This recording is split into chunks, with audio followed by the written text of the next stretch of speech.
అందరికీ శరార్థి ఆడలకు మంగళారతి. ముందుగా ఏముంటాయి మన ముచ్చట్ల నెత్తిరాతల గీతలే కదా, చూడు రెడ్ లైన్స్. తెలంగాణ రాష్ట్రంలో ప్రజాపాలన ఉండనే ఉండదట పాతగా. మాజీ ఆబ్కారీ మంత్రి పద్మారావు ఉండాలన్నట ప్రతిపక్ష నేతగా. 200 రైతు సంఘాలు పెట్టబోతున్నాయట లొల్లి. అన్నదాతల నినాదాలతోని దద్దరిల్లబోతున్నదట ఢిల్లీ. కృష్ణానది ప్రాజెక్టులు సెంట్రల్ సర్కారుకు అప్పయ్యపరట. అసెంబ్లీలో ఉత్తమ్ కుమార్ రెడ్డి సార్ చెప్పిండు ఈ మాట. ఎప్పుడుంటదో ఎప్పుడు పోతుందో తెలియదట కరెంటు జాడ. చాలా పెద్ద జనరేటరే పెట్టినారట తెలంగాణ అసెంబ్లీ కాడ. ఐరన్ లెగ్ అని వైఎస్ షర్మిల తీసింది ఆర్కే రోజా గాడుపు. ఒకల మీద ఒక్కలకు మంచిగానే ఉంది ఏడుపు. పాత సర్కార్లో అబ్కారీ శాఖ మంత్రిగా పనిచేసిన పద్మారావు సార్ను అసెంబ్లీలో యాది పెట్టుకొని మరి గౌరవ తెలంగాణ మలి ముఖ్యమంత్రి రేవంత్ రెడ్డి గారు ఆయన గురించి మంచిగా చెప్పిండు.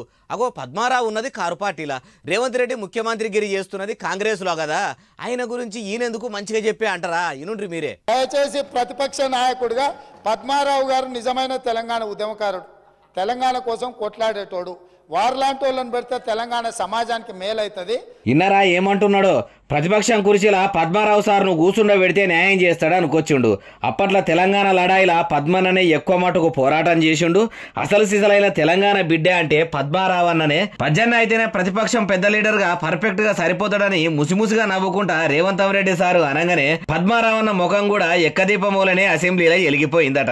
కానీ కొన్ని పార్టీల్లో ఉన్న లీడర్లను కొందరు లీడర్లు కూడా అప్పుడప్పుడు ఇట్లా పొగిడి పొద్దుపోతుంటారు అంటారు. అసెంబ్లీలో ముఖ్యమంత్రి గారు అంత మంచిగా చెప్తుంటే ఇన్నోళ్ళు. 3 ఏళ్ల కింద ఢిల్లీలో రైతు వ్యతిరేక బిల్లు మీద రైతన్నలు చేసిన ఉద్యమం యాదికున్నది కదా. అప్పుడు అన్నదాతలను ఆపేదందుకు భారీ బందోబస్తును పెట్టి బీజేపీ సర్కారు బాగానే బాధలు పెట్టే. అట్లనే ఇప్పుడు కూడా రైతన్నలు దేశ రాజధానిలా ధర్నాకు తయారవుతున్నారట. మరి ఇప్పుడు సర్కారు ఏం చేస్తున్నది, ఏం కథ అంటే అంతా చెప్తా పారి. మేమేసిన పంటలకు కనీస ధర ఇప్పియాలని ఇండియా మొత్తం మీద ఎప్పటి సందో రైతన్నలు నెత్తిల నోరు పెట్టుకుని మొత్తుకుంటుంటే సెంట్రల్ సర్కార్ దేక కూడా దేక్తలేదట. అన్నదాతల గోసలు అరుచుకుంటలేదట. ఎన్ని దినాలని ఎదురు చూడమంటారని ఏం తక్కువ 200 రైతు సంఘాలు ఢిల్లీ చెలో పేరంటం పెట్టుకురు. ఆ ముచ్చట తెలిసిన సెంట్రల్ సర్కారు సడాకుల మీద ఏడబడితే ఆడ సీమదూర సందు లేకుండా పెద్ద పెద్ద ముండ్ల కంచెలు కట్టిర్రు. బండ్లు ట్రాక్టర్లు రాకుండా చాలా పెద్ద సిమెంట్ దిమ్మెలు పెట్టిర్రు. రైతులు తెచ్చే ట్రాక్టర్లు బండ్లు పంపుషారు కావాలని కొన్ని దగ్గరలోనైతే రోడ్ల మీద ఇనుప మూలలే దించిర్రట. కానీ చూడుండ్రి, జై జవాన్ జై కిసాన్ అని చెప్పుకునే బీజేపీ సర్కారు అన్నదాతల అవసరాలు తీర్చుమంటే తీర్చకుండా అడ్డమైన చట్టాలు తెచ్చి ఇట్లా ఆగం చేసుడు ఏందో అంటుర్రు. రైతులు పండించిన పంటను నీడ పట్టున కూర్చొని నిమ్మలంగా తినేటోళ్ళు. మొత్తానికి గ్రేటర్ హైదరాబాద్ మాజీ మేయర్ బొంతు రామ్మోహన్ సారు గులాబీ గూట్లకెంచి బొంతలు షెద్దర్లు బిస్తార్లని చదువుకొని షేపాటిలా షరీక్ అయితట్టే ఉన్నాడట. మొన్ననే బీఆర్ఎస్ ఎంపీ టికెట్ ఇస్తే ప్రజాసేవ చేస్తానని పలికిన రామ్మోహన్ గారు కారుకు కాలిచ్చి శైల చేతేసుడు ఏందంటారా?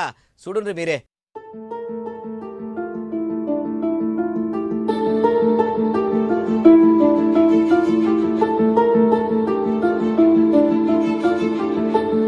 చూసిన ముఖ్యమంత్రి రేవంత్ రెడ్డి సారు సన్మానం చేసేటట్టున్నారని తయారుగానే నిలబడ్డట్టున్నాడు.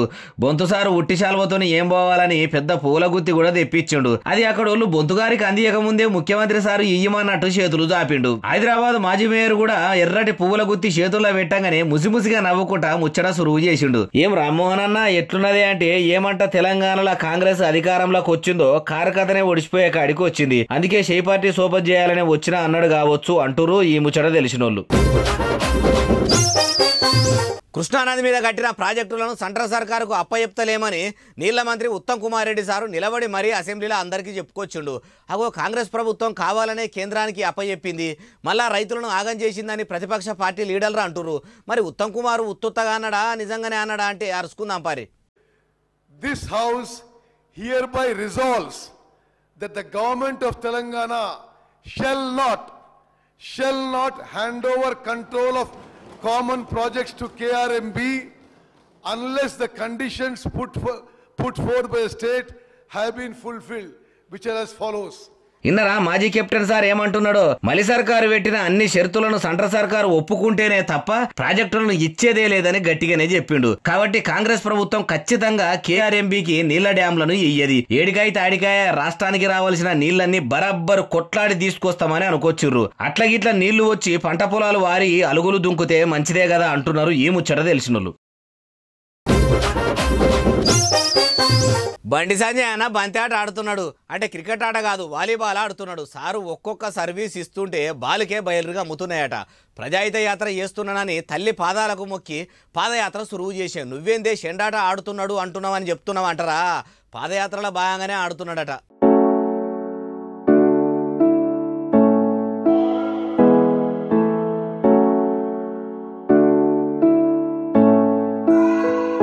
అగో బండేనా బాగా మురిపెంతోని ఎగురుకుంటా దూకుకుంటా వాలీబాల్ ఆడుదామనుకుంటే అక్కడికి వెళ్ళి వచ్చిన బాల్నే అందరిస్తలేరు. ఆటలు కూడా రానియకుండా తొక్కేద్దామనుకుంటూ రా ఎట్లా. అసలే కమలంపూ పార్టీ మాజీ పెబ్బ ఆయనత పాలక పక్షాన్ని ఎత్తిపొడిచినట్టు ఆటగాళ్లు కూడా నా ఆటకు చెయ్యి అడ్డం పెడుతున్నారని మైకుల ముంగడ చెప్పినా చెప్తాడు. ఓ పిల్లగాన్లు అంత ఆరాటం కొద్ది మీ వెనక ఆగమాగం ఎగురుతుండు, ఓ 2 బాళ్లను గుద్దేదందుకు ఛాయిస్ ఇయ్యకపోయినరు అన్నట్టు బండన్న మైదానంలో ఈ ఆట ఆడింది ఏడనంటే ప్రజాహిత పాదయాత్ర పేరంటంలో నడుచుకుంటా పోతే నడవల కనబడ్డారట. ఇట్లా చదువుకున్న రోజుల్లో ఆడిన ఆటలు యాదికొచ్చిట్లా ఆడిండట. స్టేషన్ గణపూర్ మాజీ ఎమ్మెల్యే డాక్టర్ తాటికొండ రాజయ్య బొక్కబోర్ల వండుకొని ఎక్కెక్కి ఏడుస్తుండు. ఎవ్వరు ఎంత ఊకోబెట్టినా కానీ కండ్లు నలుసుకుంటుండు, కన్నీళ్లు పెట్టుకుంటుండు. మరి కుంగిపోకుండా ఉండే రాజయ్య సార్కు అంత రంది ఎందుకు పట్టుకున్నది అంటారు? పొంగి అంతగానం ఏడుస్తున్నాడో ఏం కథనో మనమన్నా ఊకోబెడదాం పాన్రి. రాజన్న ఊకో మేము వస్తున్నాము.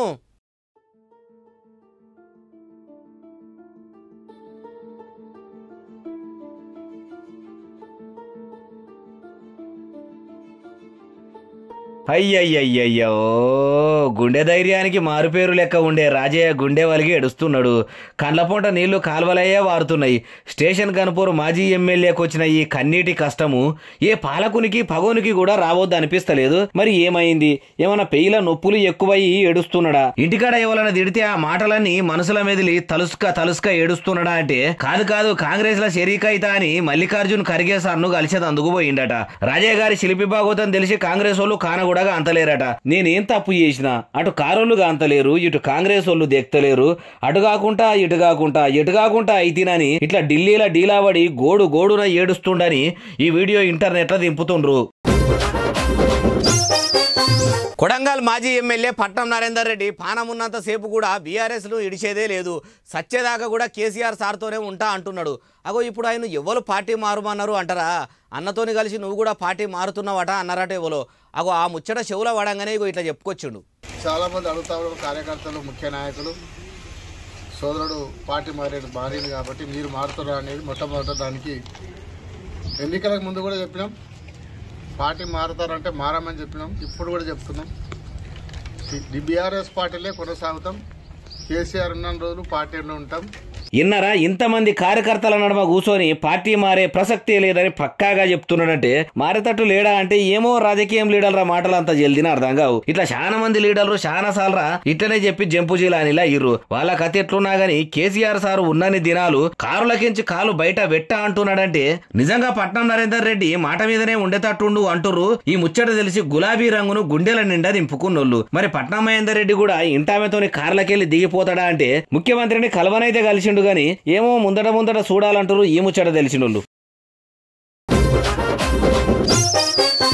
మద్యపాన నిషేధం కాలేదని మొన్న ఏపీ ముఖ్యమంత్రిని జగనన్న చెల్లె షర్మిలక్క గట్టిగానే అరుచుకున్నదా? ఇప్పుడు నీళ్ళ దిక్కు మలిగింది. నవరత్నాల్లో ఒక రత్నమైన జలయజ్ఞం ఏమైంది, జాడ లేకుండా పోయింది అని రాజన్న రాజకీయ వారసురాలు ఇగో ఇట్లా పాత ముచ్చట్లన్నీ మొత్తం పని కట్టుకుని ఒక్కొక్కటి బయట పెడుతుంది. ఒక ప్రాజెక్ట్ అయినా పూర్తయిందా? తట్టెడు మట్టి ఎత్తి మళ్ళీ ఇటు పోసారా? జలయజ్ఞంలో ప్రాజెక్టులు పూర్తి చేస్తామన్న నవరత్నాలలో అదొక రత్నం. మరి ఏమైంది ఆ రత్నం? ఎక్కడ పోయింది జలయజ్ఞం? ఇదేనా రాజశేఖర రెడ్డి గారి ఆశయాలను నిలబెట్టడం అంటే? ఇక్కడ గాలేరి నగరి ప్రాజెక్టు పూర్తయితే ఈ ప్రాంతానికి ఎన్ని నీళ్లొచ్చును? ఏమా జగనన్న ఏడున్నావు? తట్టబట్టింది లేదు, పారతోని మన్ను తోడి ఎత్తిపోచింది లేదు. రాజానేమో రామసక్కదరంగా ప్రాజెక్టులు తెస్తే నువ్వు మాత్రం అవిడి పనులు మొత్తం ఏడి ఆడనే వాడబెట్టినావు. ఇదేనా నీ ప్రజాపాలన? తెలంగాణ ఇదేనా నువ్వు ఇచ్చిన మాట నిలబెట్టుకున్నాడు అంటే అని భారతమ్మ భర్త జగన్మోహన్ రెడ్డి గారి భాగవతాన్ని మొత్తం బాగానే బయట పెట్టింది బ్రదర్ అనిల్ కుమార్ భార్య రాజన్న రాజకీయ వారసురాలు షర్మిల. రాజకీయము ఏం చేస్తావే అంటే నెత్తురు వంచుక పుట్టినోళ్ళను ఎడవాపుతా అన్నదట అన్నట్టు లేదు అంటున్నారు ఈ ముచ్చట ఇన్నోళ్ళు. తెలంగాణలో కరెంటుతోనే అన్నదాతలకే కాదు అసెంబ్లీ కాడున్న అధికారులకు కూడా పరిశానే ఉన్నదట. ఎప్పుడు కరెంటు పోతుందో ఎప్పుడు వస్తుందో తెలియకుండా ఉన్నదట.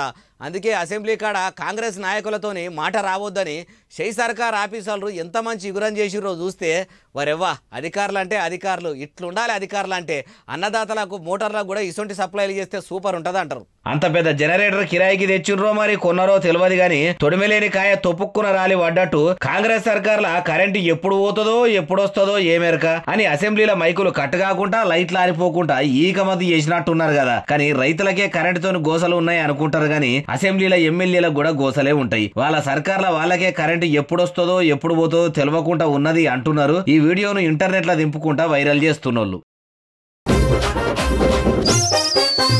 గురుకులాల విద్యార్థులు ఏలి ముద్రలు ఎంటలే వేయాలని చెప్పిరట.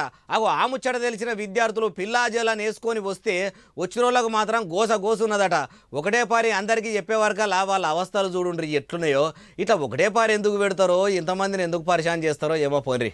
ఉష్కే వస్తే రాలనంత మంది ఉన్నారు కదా ఏమన్నా పబ్లిక్ ఎండను కూడా లెక్క చేయకుండా నెత్తుల మీద చున్నీలు కప్పుకొని మరి ఆడేళ్లు ఏలి ముద్రలు వేసేది అందుకొచ్చిరు. ఇక మొగళ్ళని చూడు గేటు కాడ కాగితాలు పట్టుకొని పడిగాపులుగా వస్తురు. ఎప్పుడు మా పేరు పిలుస్తారా అని ఎదురు చూస్తున్నట్టు లేదు. అంతగానం మంది వస్తారని ఎరకనే ఉండే. మందికి సరిపడా కౌంటర్లు ఏర్పాటు చేసి ఎంటదెంట వచ్చినోళ్ళై వచ్చినట్టు ఏలి ముద్రలు తీసుకుంటే పొయ్యేదానికి ఇంత కాడికి తెచ్చుడేంది, ఇంతగానం గోస ఉచ్చుకునుడు ఏంది. మొగోళ్ళంటే ఎట్లనో అట్లా తిప్పలు పడ్డారట. కానీ ఎటొచ్చి మహిళలకే మస్తు బాధలు వచ్చినాయట. కొందరేమో పిల్లతల్లులట, కొందరేమో ప్రెగ్నెంట్ తోని ఉన్నోళ్ళు కూడా వచ్చిర్రట. అంతమందికి ఒక్కనాడే బయోమెట్రిక్ అనగానే ఇంత కాడికి వచ్చింది. ఇట్లనే ఉంటది అధికారుల పనితనం అంటారు ఈ ముచ్చట తెలిసినోళ్ళు. ముఖ్యమంత్రి దిక్కేలి గాలి ఇప్పుడు జగనన్న చెల్లె షర్మిలక్క ఆటపాటల మంత్రి రోజా దిక్కు పలిపింది. ఆమెను మొదలు ఈమె అన్నదా, ఈమె మొదలు ఆమెనన్నదా? ప్యాన్ పార్టీలో ఉన్న అంతమంది లీడర్లను కాదని ఒక్క శెల్వమణి సతీమణి గురించే ఎందుకు మాట్లాడిందంటారా? షర్మిల గారి మాటలై మీరే నుండ్రయ్యా ఎట్లున్నాయో. కాంగ్రెస్ పార్టీలో ఎలా చేరాను అని అంటుంది. అమ్మా రోజమ్మా మీకు గుర్తులేదేమో, నేను గుర్తు చేస్తాను. మీరు తెలుగుదేశం పార్టీలో ఐరన్ లెగ్గు అన్న పేరుతో మీరు పిలువబడినప్పుడు రాజశేఖర్ రెడ్డి గారి గురించి మీరు ఎంతగా దూషణలు చేశారో ప్రజలు ఇంకా గుర్తే ఉన్నాయి. రోజమ్మ కాలు తాసిల్దట, ఏడా కాలు పెట్టినా బొగ్గేనట. ఇవే కాదు ఇక మాలస్కా మాటలు అన్నది. వైఎస్ రాజశేఖర రెడ్డిని గోషిప్పి గుంజి కొడతా అని ఇలా రాజన్న రాజకీయ వారసుడు జగనన్న పంచన చేరి పరమనీతులు ఒల్లిస్తున్న రోజా నా గురించి మాట్లాడుతుంది. ఆమె తిన్నింటి వాసాలు లెక్కబెట్టే బాపతి. ఏ రోటి కాడి పాట ఆ రోటి కాడ వాడుతుందన్న తరీకల గట్టిగానే అరుచుకుంది. ఇక రోజమ్మ ఏం తక్కువ కాదు, తెలంగాణలో పార్టీ పెట్టి అక్కడ ఆగమయ్యి కూట్లెరాయి తీయనోడు ఏట్లెరాయి తీసిండు అన్నట్టు ఆడప్రజలను ఆదుకోను శాతగాలే గాని ఈడికొచ్చి ఏమో ఇద్దెలు పడుతుంది షర్మిల అనుకొచ్చింది. ర్యాపిడో బండి నడిపేవో అన్నకు వచ్చిన బాధ ఏ ఓలా ఊబర్ యాప్లలో కూడా రావద్దు. మరి పొద్దుగాల లేచి ఎవల ముఖం చూసిండో కానీ డ్రైవర్ లెక్క బండి దోలే అన్న బస్తాలు మోసుడు కంటే పెద్ద బాధనే అనుభవించిండు. ముచ్చట చెప్పుడు ఎందుకు ముందుగాల అయితే మొత్తం వీడియో చూడండి, మీకే మొత్తం అర్థమవుతుంది. ర్యాపిడో బుక్ అయింది, బుక్ చేసుకుంటూ పెట్రోల్ అయిపోతే ఇలా దిగుతలేడు, ఆయన దోసుకొని పోతుండు చూడండి. అయ్యయ్యో పెట్రోల్ అయిపోయిందట. ర్యాపిడో బుకింగ్ చేసుకున్న అన్ననేమో నేనెందుకు దిగుతా అన్నట్టున్నాడు. అయితే వాయా అని వెనక బండి మీద అట్లనే ఎక్కించుకొని నొక్కుంటా పోతున్నాడు. చిన్న పిల్లగాడైనా ఏం కాకపోవు, బండి అన్నా అలకపోవు. కానీ ఆ ర్యాపిడో పిల్లగాడు కూడా బండితోనే కదా బతుకు తెరువు. అలా సమరుంటేనే బండి సాగుతుంది అనుకోవాలి. పెట్రోల్ చూసుకోకుండా బండి తీసే ఇంత బాధపడబట్టే. నీ అమ్మ పెట్రోల్ చూసుకున్నా అయిపోవు అనుకోవచ్చు అంటున్నారు ఈ వీడియో చూసిన వాళ్ళు. ఇక ఇవి ఇలా తెచ్చిన ముచ్చట ఎట్లనే అసలు ఉన్నాయిలే. ఎస్ఎస్సీ డిజిటల్లో కూడా బాగానే చూస్తారు, మంచిగా ఆదరిస్తారు. ఇట్లనే ఆదరించారు. ఇంకెన్ని వీడియోలు తెస్తూనే ఉంటా, మీకు వినిపిస్తూనే ఉంటా. మరి సెలవు, శనార్థి, దండం, పబ్బతి ఇంకేమన్నా ఉంటాయి అన్ని.